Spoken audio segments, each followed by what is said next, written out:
తిరుమల శ్రీవారి గర్భాలయం క్రింద విరాజ నది ఉన్నదని పురాణాల్లో ఉన్నది.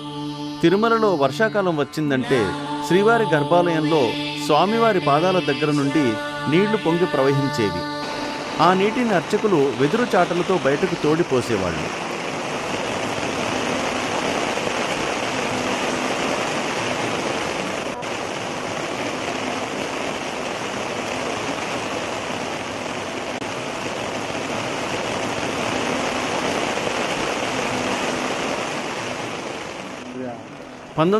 సంవత్సరం తర్వాత కాలంలో మహాసంప్రోక్షణ జరిగింది.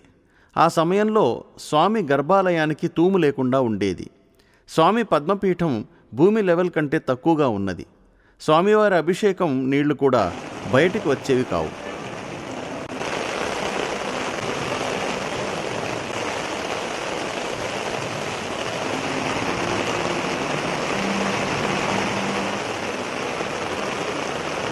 అందుకని తూము తయారు చేసి అభిషేకం నీళ్లను బయటకు పంపించే ఏర్పాటు చేశారు.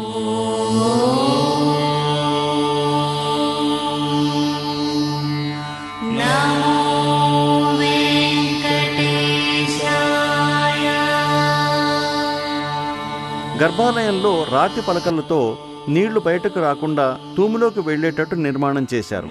అందుకే వర్షాకాలం వచ్చినా కూడా నీళ్లు బయటకు రావు.